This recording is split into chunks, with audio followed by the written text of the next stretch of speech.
We just picked up several more states with the freedom to marry, and that number could continue to increase over the course of this week.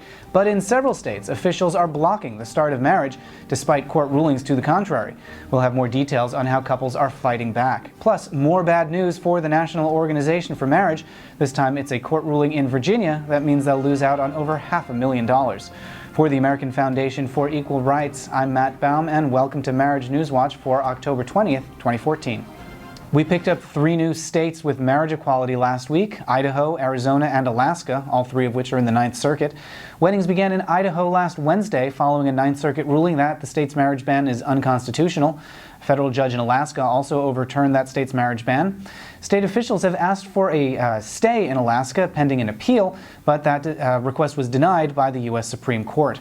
In Arizona, District Court Judge John Sedgwick ruled on Friday that the state's ban is unconstitutional. Just one day earlier, Arizona State Attorney General Tom Horne admitted that the state's marriage ban probably couldn't stand up to scrutiny. Marriages can start in Arizona right away. Marriage has also begun in North Carolina. That's thanks to Afer's Virginia case, in which 2 federal courts ruled against the state's marriage ban. The most recent Virginia victory, which the U.S. Supreme Court allowed to stand, applies to marriage bans in several neighboring states, including North and South Carolina. North Carolina House Speaker Tom Tillis, who led the campaign for North Carolina's marriage ban, is attempting to stop the weddings there now, but his chances of success at this point are effectively zero. Tillis is up for re-election in just a few weeks. South Carolina is also covered by Afer's Virginia victory. Couples there have filed a new lawsuit against state officials who have so far refused to allow marriage to start. Similarly, state officials have refused to issue licenses in Kansas, which is covered by circuit court rulings in nearby Utah and Oklahoma that overturned marriage bans. Last week, several couples filed suit against Kansas state officials. In Wyoming, a federal court has ruled against that state's marriage ban. The court also imposed a stay pending an appeal, but state officials have indicated that an appeal is unlikely. Couples can't quite get married yet, but they could be able to get married soon, depending on what happens with that stay.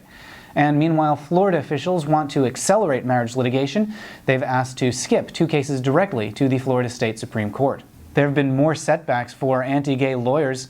Last week, in a new filing, Monty Stewart, the attorney who tried and failed to defend Idaho's marriage ban, suggested that the Ninth Circuit secretly assigned pro-gay judges to the case and that the court should now give him one more chance to defend Idaho's ban. The court is highly unlikely to grant this request. And the National Organization for Marriage found out last week that they won't be getting a big payout from the government over claims that the IRS intentionally leaked their tax returns. NAM had requested more than $500,000 in attorney's fees. Court has ruled that they will instead get nothing. Court decisions are now coming faster than ever, but even with all the rulings over the last few weeks, we still have more decisions due in numerous states that could come at literally any minute. Possibly this week, possibly next week, or possibly a little bit later. But no matter when those decisions come, you can stay up to date by subscribing here on YouTube.